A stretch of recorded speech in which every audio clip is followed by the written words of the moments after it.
ഈ വീഡിയോയെ a day at the hospital അങ്ങനൊന്നും പറയാൻ പറ്റില്ല കേട്ടോ. മാർത്തയ്ക്കൊരു ഫുഡ് പോയ്സണിങ് വന്നു. ഇന്ന് അവൾ ഡിസ്ചാർജ് ആവുന്ന ദിവസമാണ്. അവളുടെ പെർമിഷനോട് കൂടെയാണ് ഞാൻ ഈ വീഡിയോ എടുക്കുന്നത്. നിങ്ങൾക്ക് കാണാം കള്ളന്മാരെ പോലെ എൻ്റെ രണ്ട് സൈഡിലും രണ്ട് കുട്ടികളുണ്ട്.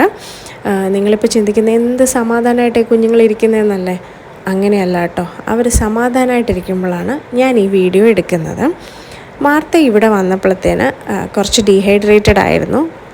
അല്ലെങ്കിൽ തന്നെ അറിയാലോ, 4 വയസ്സായിട്ടുള്ളൊരു കുഞ്ഞിന് നല്ല ഛർദി വന്നാൽ ഉണ്ടാവുന്ന എല്ലാ വാശികളും മാർത്തയ്ക്കുണ്ട്. പിന്നെ 11 മാസമായ കുഞ്ഞിൻ്റെ കാര്യം പറയാൻ വേണ്ടല്ലോ. 2024ഉം 2025ഉം കുറേ തവണ ഞങ്ങൾ ഹോസ്പിറ്റലിൽ അഡ്മിറ്റായി കേട്ടോ. മിക്കവാറും പനി കാരണം ഞാനും മീഖയുമാണ് ഹോസ്പിറ്റലിൽ പോകാറ്. മാർത്ത ദൂരെ ആണെങ്കിലും വീട്ടിലാണെങ്കിലും ഞങ്ങളൊരു ടീമാണ്. ഞങ്ങൾ 3 പേരും. അച്ഛനെ ടീമിൽ നിന്ന് ഔട്ടാക്കിയതല്ല, ഡ്യൂട്ടി കാരണം അച്ഛൻ മിക്കവാറും ഞങ്ങളുടെ ടീമിൽ നിന്ന് ഔട്ടാണ്. കുട്ടിക്ക് പനി വരുമ്പോൾ സത്യം പറഞ്ഞാൽ പനി കുഞ്ഞുങ്ങൾക്ക് വരാൻ ഒരുപാട് കാരണങ്ങളുണ്ട്.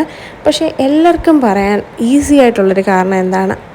അമ്മ ശ്രദ്ധിച്ചില്ല, അല്ലെങ്കിൽ അമ്മ ദേ ഇങ്ങനെ ചെയ്തു, അതുകൊണ്ട് ദേ ഇപ്പോൾ കൊച്ചിന് പനി വന്നു. എന്നോടിങ്ങനെ ഒരാൾ പറയുമ്പം ശരിക്കും പറഞ്ഞാൽ ഞാൻ ആ പറയുന്ന രീതി മാത്രമേ ശ്രദ്ധിക്കാറുള്ളൂ.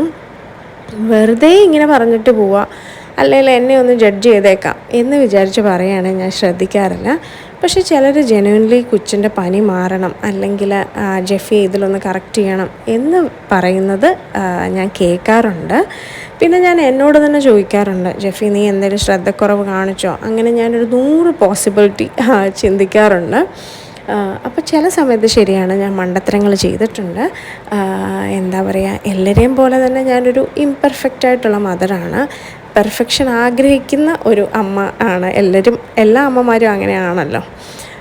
ശരിക്കും പറഞ്ഞാൽ ആൾക്കാർക്ക് ജഡ്ജ് ചെയ്യാൻ ഭയങ്കര എളുപ്പമാണല്ലേ.